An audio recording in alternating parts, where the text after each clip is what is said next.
Greetings and felicitations. This is Michael Haspel, and welcome to QFD.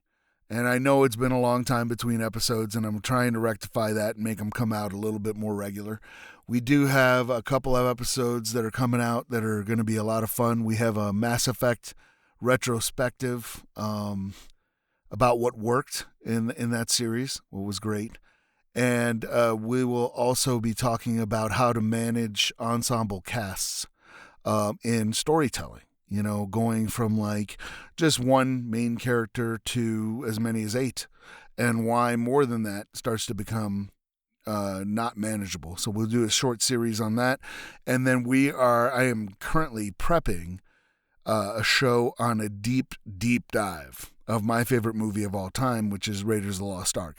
And I know that doesn't really fit into our whole 1982 scheme, but it was re-released in 1982, so I think it counts, even though I'm cheating a little bit. But what this episode is about, and this is going to be a little bit disjointed, because it is, depending on your perspective, either really, really late or really, really early, but it's after 4 a.m., I'm still up, so I'm not Jocko. I didn't get up at this time. But yeah, so what's prompting this episode is that a couple of weeks back on the other podcast I'm a contributor on, The Long War, which is a Warhammer 40,000 podcast, we kind of ran out of Warhammer 40K news. As you know, all the game stores were shut down.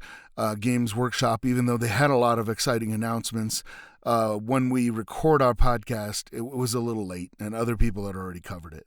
So we didn't have a whole lot of 40K news to cover.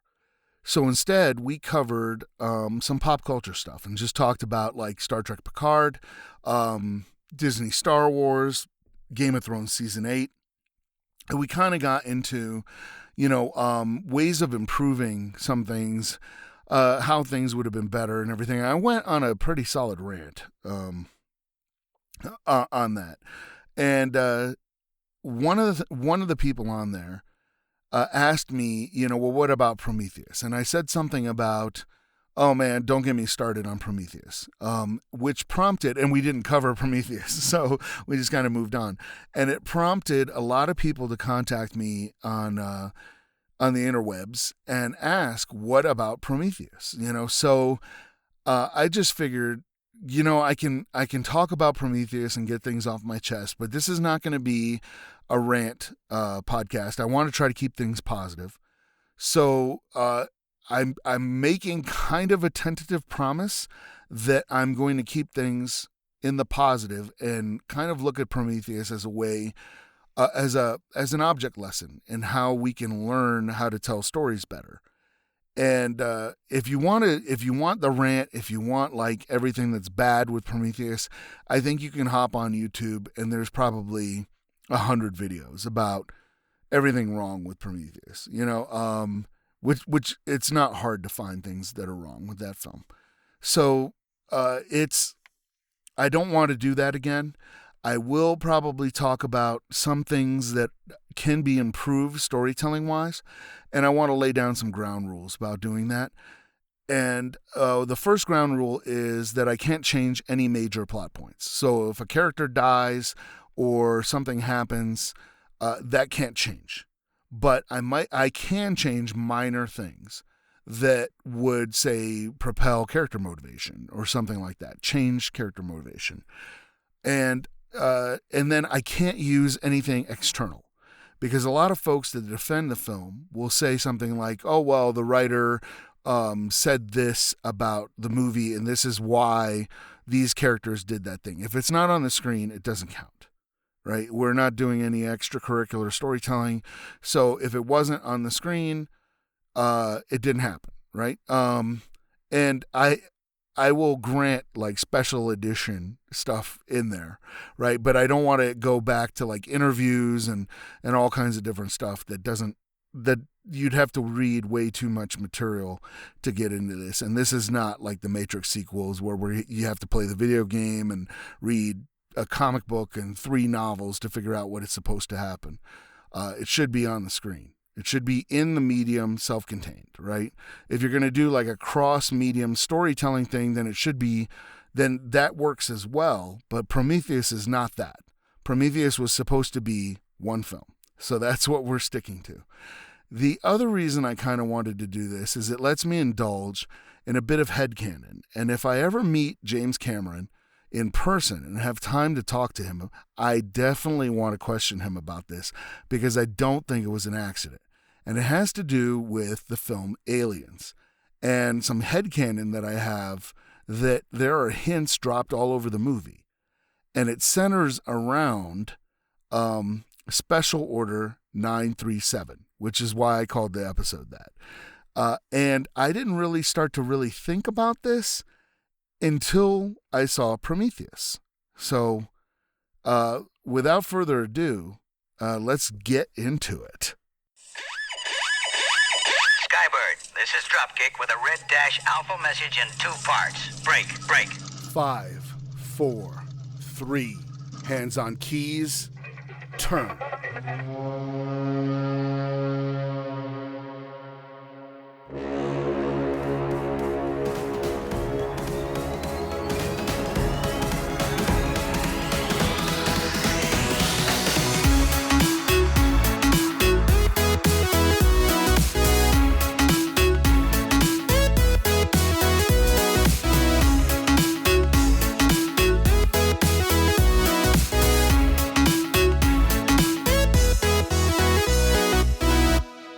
Okay, so Prometheus, and if I haven't mentioned it already, because I kind of flubbed this intro a couple times, go watch the Red Letter Media YouTube video, and it is 4 minutes long, and it is about Prometheus, and that kind of sums up my general feelings about the film.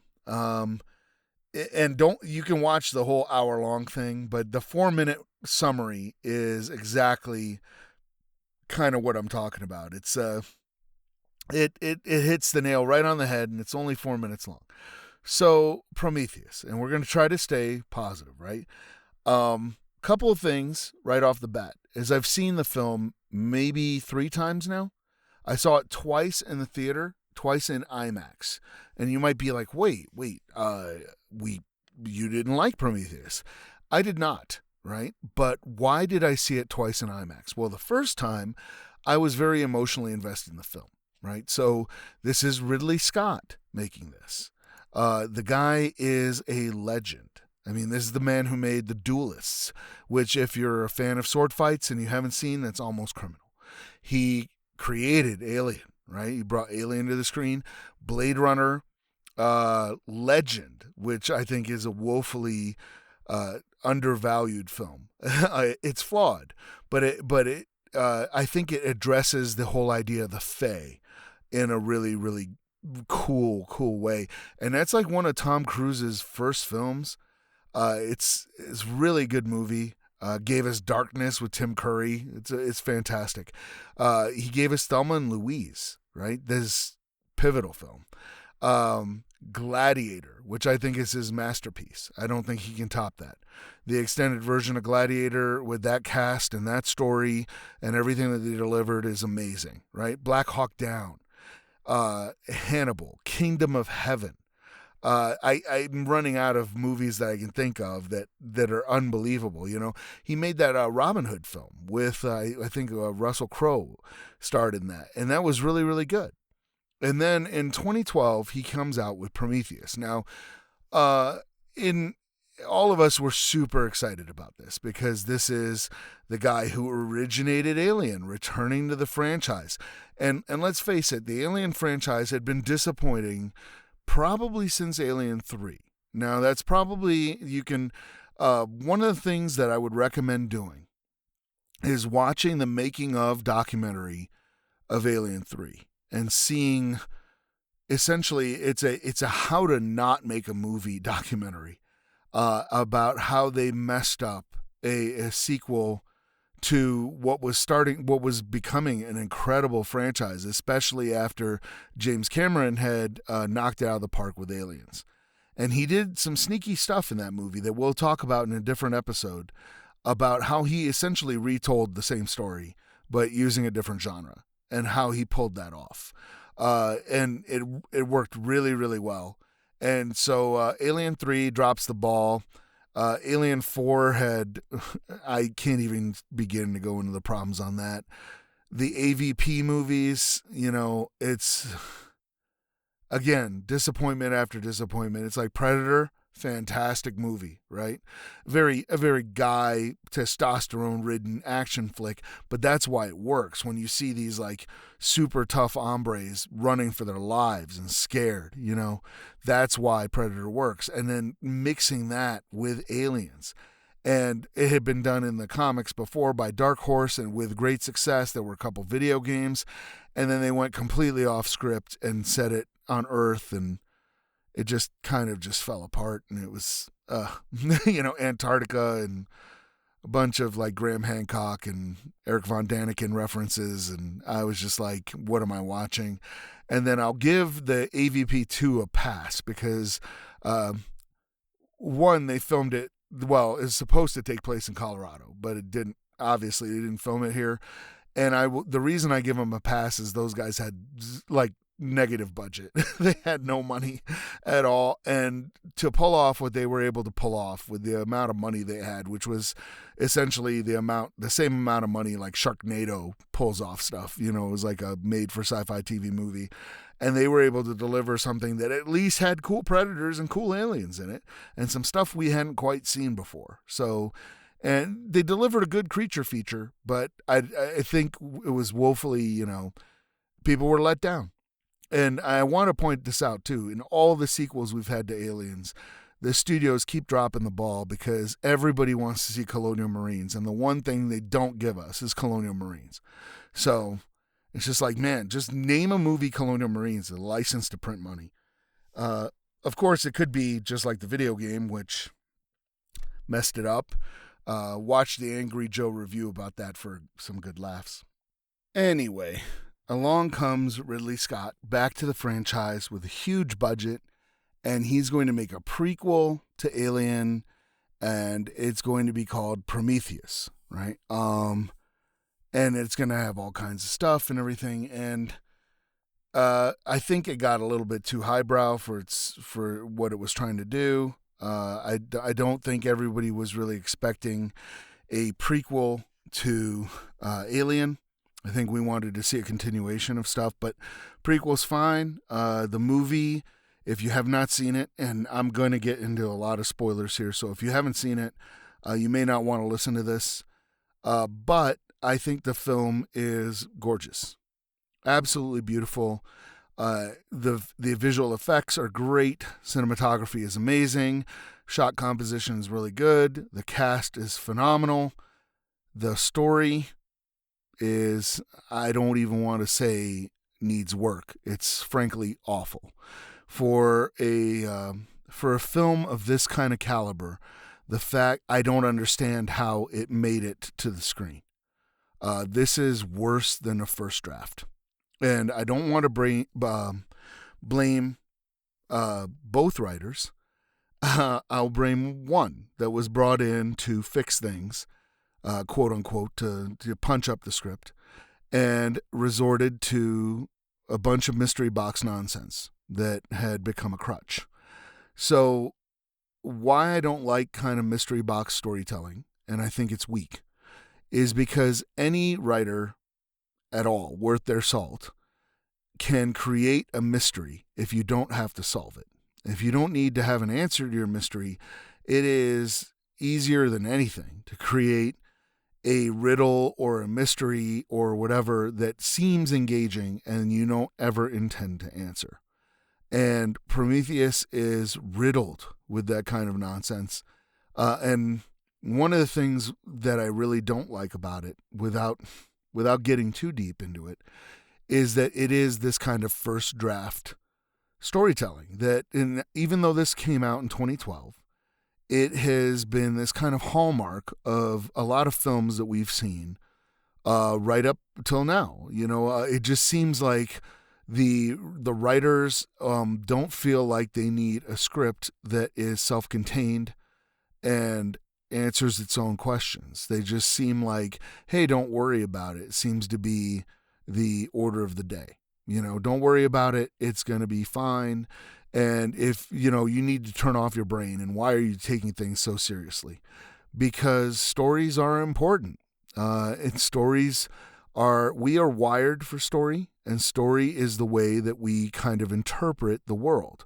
We tell ourselves different fictions, like, hey, this piece of paper is valuable. That is kind of a story. If we stop believing that, the economy stops working. So stories are important. And yes, these films like Prometheus and everything are primarily entertainment. They're not there to change your life. It's not meant to be a religion or anything like that. But when you start putting these kind of half-ass stories into your brain, that is, you're essentially rewiring your software with these stories. So who do you want programming your brain? You know what I mean? And I think that's why a lot of films have been lackadaisical, is because we have a lot of generation of people that have been raised on films like Prometheus. And so they've come to expect that. And so they get away with a lot now that is just frankly garbage. So the first thing that we can learn from Prometheus is that we want to have good storytelling probably drives, we want to have character-driven instead of plot-driven stories, right? And that's not to say that plot-driven stories are bad, right? A lot of heist films are plot-driven. You have to go from point A to point B and do this and do this and do this and do this. And it's not necessarily character-motivated, because the characters just have to do a certain thing, right? They have to go do X to get to Y, and their motivation has nothing to do with it. That's what they have to do. So if you're a character in that kind of film, you don't get a whole lot of agency, right? And we see a lot of problems with that in modern films. Audiences are beginning to catch on to it, and they complain when, hey, such and such person, such and such character has no agency. They were just there along for the ride. That goes for almost every single character in Prometheus. They have no agency. They do things like a haunted house movie. Hey, I'm going to go down in the basement and ask in a really loud voice, like, is anybody there? And just get killed. So it's like it's really silly. And so we see people do things that don't make a lot of sense. So And as an example, like a lot of the horror movies are plot-driven affairs. That's why all the characters are usually really thinly veiled stereotypes, because you don't need characters. So there's like the good girl and the slut and the jock and the nerd and whatever, and Cabin in the Woods does a really good job of highlighting the problems with like horror movies like that. And if you haven't seen that, please go see it. It's really good send up of the whole genre. But in a character-driven story, actions come from character motivations, and the events in the plot are dictated by character actions. So a lot of people had problems with this in season 8 of Game of Thrones, because they were trying to wrap things up. Things had to happen. And so you're like, well, why is the Hound going to fight the Mountain? Well, for the hype. He has to fight the Mountain. Right? It doesn't matter that the Hound is changed. It's the fans want to see the Hound fight the Mountain, and the writers couldn't come up with a reason why he should, other than, well, he hates his guts and he should fight the Mountain. And that's not enough. And all kinds of plot-driven stuff, that's 80% of what was wrong with season 8 of Game of Thrones. Things just happened to characters instead of characters making things happen. So start to look at that. In Dramatica, they call it, do you want your character to be a doer or a beer? And that's not to say you can't have things happening to the character and makes it bad, but it's way better when the character makes things happen versus things happening to the character. Especially if you want your characters not to be suicidally stupid, like they were in Prometheus. So in Prometheus, as a quick example, we have a geologist. I think his name is Fifield. I don't know enough of the character names because, frankly, they weren't important enough to remember. You just remember what they were because they were thinly veiled stereotypes. So you have the geologist and a biologist, and they get lost in the alien ship. They get kind of left behind, and everybody else leaves because there's a big storm coming. And then they go, and this biologist goes into this like room, and they see these like things that look very hostile. They're like these cobra, worm, snake, alien things. And he tries to pet it, and it goes horribly wrong and kills him and Fifield, right? As expected. So that's what we expected to happen. That's what the plot needed to happen. So that's what happens, right? But there are ways that you can fix this, right? So we have this is a biologist who's allegedly beat out every other biologist trying to get on this $1 trillion expedition to this other world, right? And he's acting completely stupid. Why? Because the plot needs him to be stupid. And there are easy, really easy ways around that, right? So say, for instance, you need these guys to be stuck in the other ship. And they have, I need to point out that the geologist had like 3D little mapping balls that he threw up when they got into the ship, and it mapped out the entire ship. And oh, by the way, he's in constant communication with the captain the whole time. So there's no way these guys should get lost. But you need them to go into this room, and you need them to die from the horrible snake things because the effects department has been working on these snake things for months, and you really need to kill some characters using them, right? So what you do is you have the geologist and the biologist, which, by the way, the biologist actually ran away from a body that had been dead for millennia. He ran away and got scared of it, and that's why the biologist and the geologist were separated from the regular crew. So that already kind of falls apart, but that's just indicative of all this stupidity in this film. So the easy way of fixing that is you have the biologist instead and the geologist wander away from the crew, not because they're afraid, but because they're excited. The biologist is like, holy smokes, an actual verifiable alien body. I have waited my entire life to see this. This is so cool. The geologist is tagging along with him going, and I've never seen any of these stone structures like this. This is complete. We don't have minerals like this on Earth. This is crazy cool. Then they have the captain call and say, hey, there's a storm coming in, and this is going to be really bad, and we need to evacuate right now. So the entire rest of the crew leave. Those guys go, hey, we traveled, trillion light years to get here. We are not, well, maybe not a trillion light years, too far, but trillion miles or whatever to get here. We were in hypersleep for 4 years. I finally found an alien body. I'm not leaving. Like, this is the reason that we did this. The ship's safe. How many storms has it weathered? It's probably fine. We're going to stay here. So they're in constant communication, all this stuff. They're working on it, and they have only their suit's air to go, to last as long as, and they're like, hey, the storm's going to last only 8 hours. We have plenty of air. Don't worry about it. We're going to stay here. So now the storm lasts longer than 8 hours. It's like huge. It's projected way bigger. They can't come get them, and they can't leave. So they make contact with the ship, and they go, hey, we now have a problem here. You guys are going to run out of air before the storm runs out. We can't come get you. This is bad news, right? So now you start ramping up the tension. They're running out of air, and the biologist is running out of air faster because he was more excited. And they go, what are we going to do? We can't just sit here and suffocate, right? Oh, wait a minute. There was a breathable atmosphere in the room with the big heads and the jars and the black goo, which they kind of ignored. But there's a breathable atmosphere in there. We know that because Holloway was incredibly dumb and took off his helmet in there to make sure that it was breathable air. But whatever. So they know that there's breathable air in there. So they head back to that room, the big head room with the black goo, so they could have breathable air. But before they get there, the biologist starts getting some kind of, I don't know, nitrogen, nitrogen drunk. He starts getting a little goofy because he's running out of air.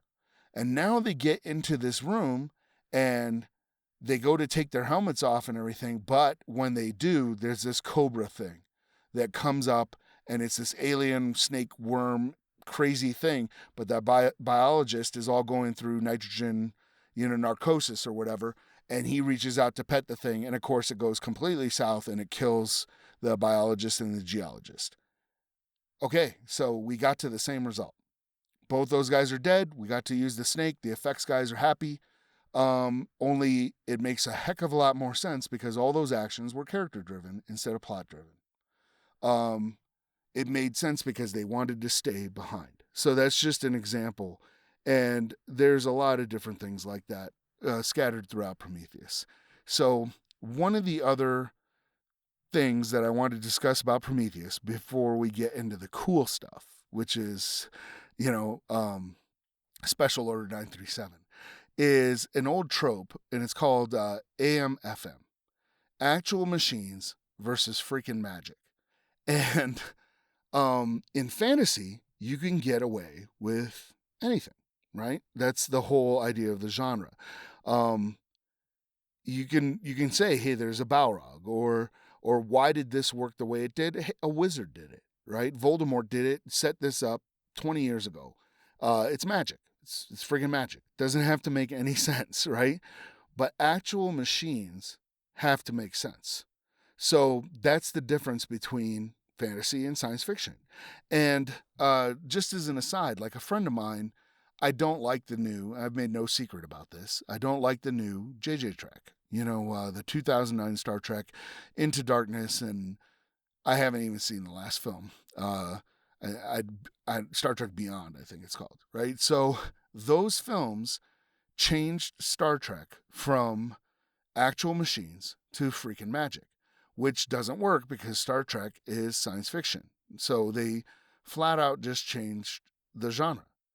And a friend of mine, we were having a discussion about it, and he was like, how can you like say the Marvel films with like Iron Man and stuff like that, and not like the new Star Trek films because they're kind of the same? And I was like, no, they're not. The Marvel films are not science fiction. They're straight up fantasy. If you don't believe that, Doctor Strange and Thor confirm it. You know what I mean? Even though the Asgardians say that they're using science that appears to be magic to us, it's magic, and Doctor Strange just removes all that from the equation. So if you have magic in there, it's fantasy. We don't know how, and you can get away with some stuff, like in Star Wars, the original trilogy, which is space opera, but it's closer to fantasy than science fiction because we don't know why a TIE fighter is called a TIE fighter until you get into kind of extended universe stuff. Nobody says it's like twin ion engine. They just work. You don't know why a lightsaber works. They don't go into it. And honestly, you could take the entire A New Hope story and reskin it as a fantasy story, and it still works, which is kind of what George did when he took the Hidden Fortress and reskinned it as Star Wars. So Prometheus, just things don't make sense at all. From the 6-dot pattern in caves around the world that all of a sudden is an invitation, and then Wayland makes this huge leap that means that aliens give him immortality, and that's why he funded the entire thing. The whole black goo, all that stuff doesn't make any sense. So, but I want to jump into Executive Order 937. While watching Prometheus, I started looking at James Cameron's Aliens in a new light.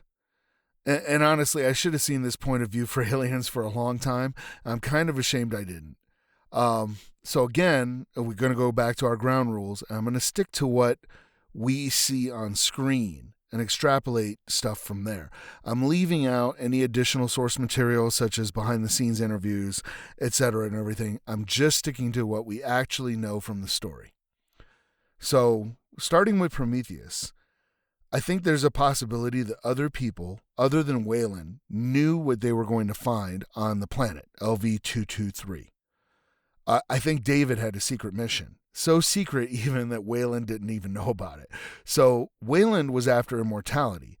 Could it be that other shareholders at Wayland Corp greenlit the $1 trillion Prometheus mission because they suspected or had knowledge of what the crew was going to find on LV-2 through 2-3?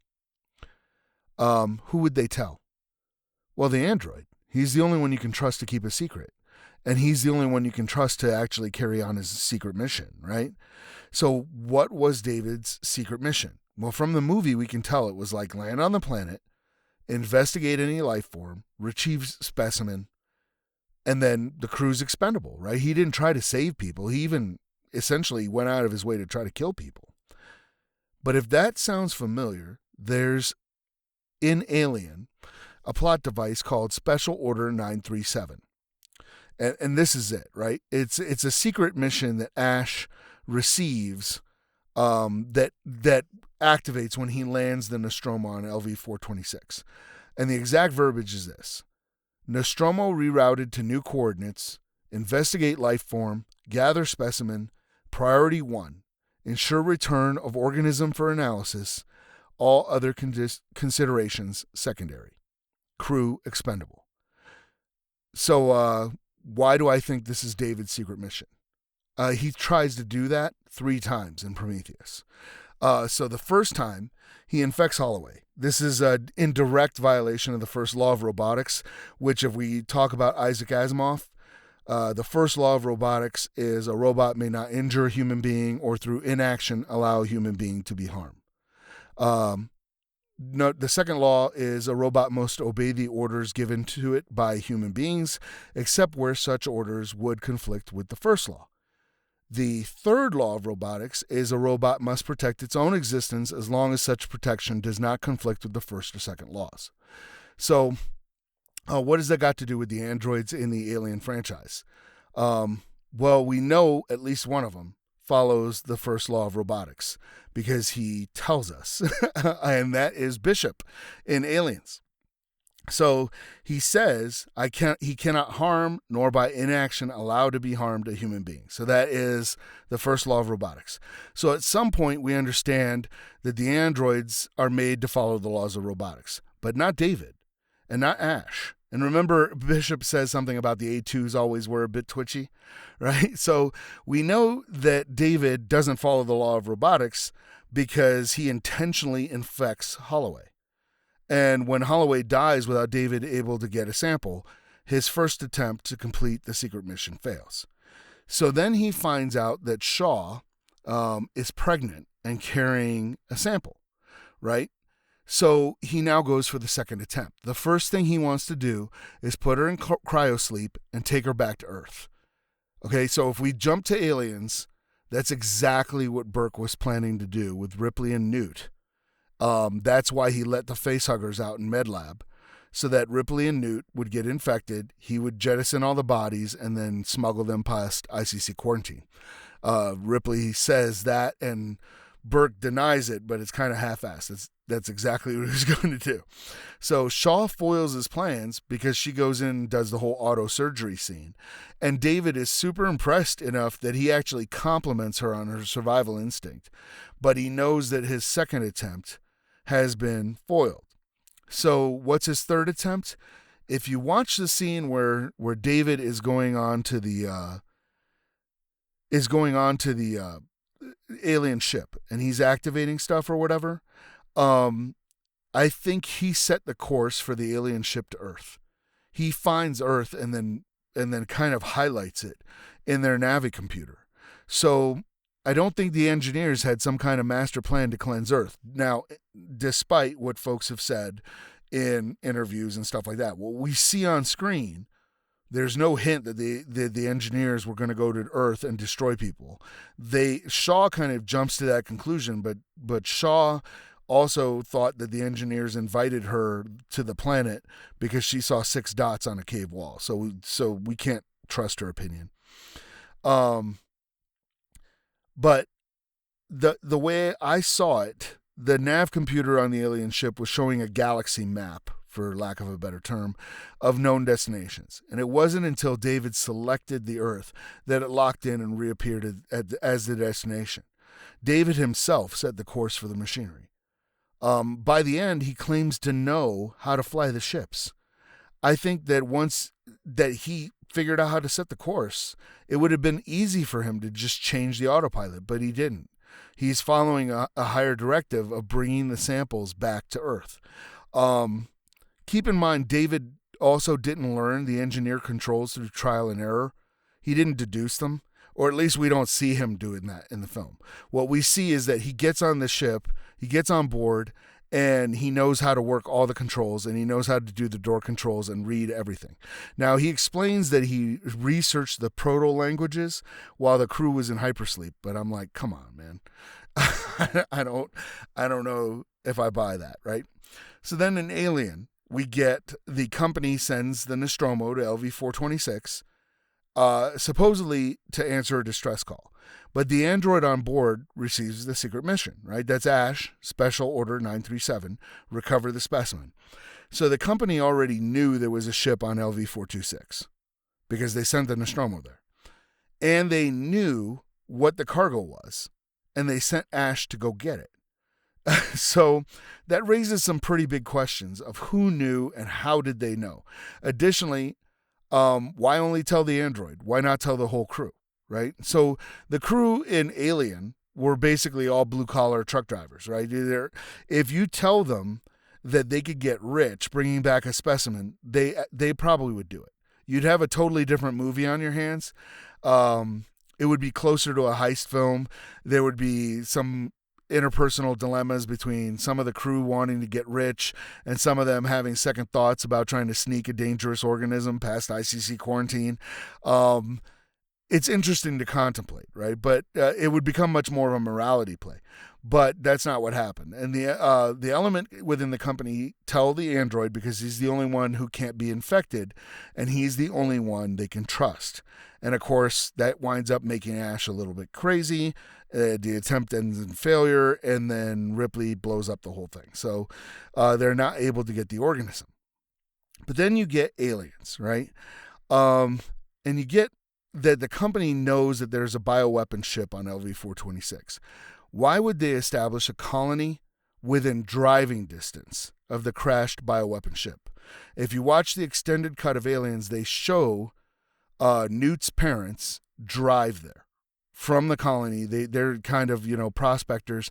They drive there, they find the ship from Aliens or from Alien, and they go in there, and he's actually the first victim of the facehuggers that comes back to Hadley's Hope, the colony there. So I think that the company, instead of trying to bring a dangerous organism back, they would go to the organism. So that means that the colony on LV-426 isn't a colony at all. Keep in mind that Burke mentions that the atmosphere processors are fully automated. So why have 70 families there before LV-426 is fully terraformed? I think it's because LV-426, Hadley's Hope, is a cover for a research facility for bioweapons, right? And so, because we know, Burke says something along the lines of, this could be worth billions to the bioweapons division. So we know that Weyland-Yutani has a whole company division devoted to bioweapons. Keep in mind, the colony has stasis tubes that are able to keep a creature with acid for blood inside. Now, we know from Alien that a facehugger can dissolve its way right through an exosuit faceplate, so just the glass won't hold it. Yet the stasis tubes can. And we're meant to think that they cobbled these things together, except that we see multiple identical stasis tubes. So the tubes weren't something the colonists jury-rigged. They had them, right? So, and then think how strong the windows were in MedLab. The Marines had to shoot them out with armor-piercing rounds to break them. Why would you need windows that strong on a terraformed planet without a hostile atmosphere or pressure differential in the middle of the building? The windows are built to keep something in, not out. Also, someone possibly had been out to the ship after the events in Alien because the warning beacon of the ship was no longer transmitting. Now, of course, it could have just run out because it had been, If the colonists had been there for 20 years or whatever, someone would have gone out to investigate a weird signal within driving distance of the colony, right? So it could have just run out or somebody shut it off. But that's speculation. That's not stuff that we see on screen. So it's like, here's the big clincher, though. If you have $1 trillion colony facility that you lose contact with, who do you send, right? Because Burke says, hey, we don't know what it is. It could be a down transmitter, right? So you send engineers, you send medics, you send first responders. You don't know what happened out there, but they don't send any of those people. They don't send a doctor. They don't send an engineer. They don't even send a cable repairman. They send a platoon of Marines, right? So, and not good Marines either. They're all basically disciplinary cases and screw-ups and a brand new lieutenant that's on his second combat drop. Does that make any sense at all? No. Unless what Ripley says later is exactly what the real mission is. You get a specimen and you bring it back, which is exactly what Burke was sent to do. And why Burke? Because he screwed up the company's plans. And you can't have Bishop do it because by now we know the androids are following the laws of robotics.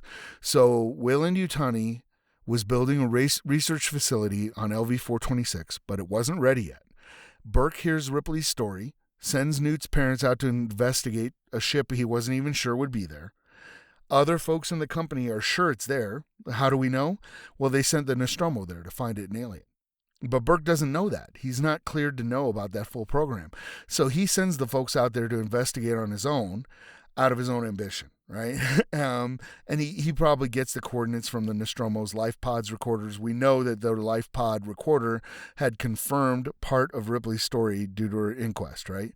So turns out Ripley wasn't lying. The research facility gets screwed. We have the situation in the movie, right? The company sends Burke because he royally screwed up. This is his chance to get back in their good graces. Plus, he's expendable. Ripley has to go out there because she's a problem. She knows about the company's super classified bioweapon. So you need to get rid of her. All the Marines are expendable, right? And there's a couple other hints that are thrown in there that James Cameron throws in there, right? So keep in mind, right, that Hudson's cryptic line, right? Hey, is this going to be a straight up fight, sir, or another bug hunt? Note he says another, not a bug hunt, right? On the side of the dropships, and you can see this really clearly when they're prepping, there is an emblem, some nose art written on the side that shows, it says Bug Stomper. And it has like an eagle with two huge combat boots that is like coming down at full speed. And the caption underneath it is, "We endanger species," right? And it's a Colonial Marine logo. It's really, really cool. You can see it at several different times in the movie. So, and then at Ripley's inquest, they focused that it wasn't an indigenous life form, right? Not that there wasn't such a thing as that life form. So I'll just go over real quick the question. Are there any species like this organism on LV-426? Answer, no. It's a rock, no indigenous life. And then Ripley objects, and the lady insisted the organism Ripley described had never been recorded once in over 300 surveyed worlds. So they do know of some kind of hostile organisms that don't gestate inside a living human host or have acid for blood. They know about alien life forms. They're just skeptical about that particular one. So the Marines have run into something like it before. In fact, there's no surprise when Gorman says a xenomorph may be involved. If they'd never encountered alien life before, there'd be some considerable incitement. Instead, everyone is just pretty blasé about the whole thing. It's Hicks responds actually is kind of bored. He's just like, it's a bug hunt, right? And then only then did they get the specifics from Ripley. So it's like, so these are the conclusions I draw, and this is my little headcanon, right?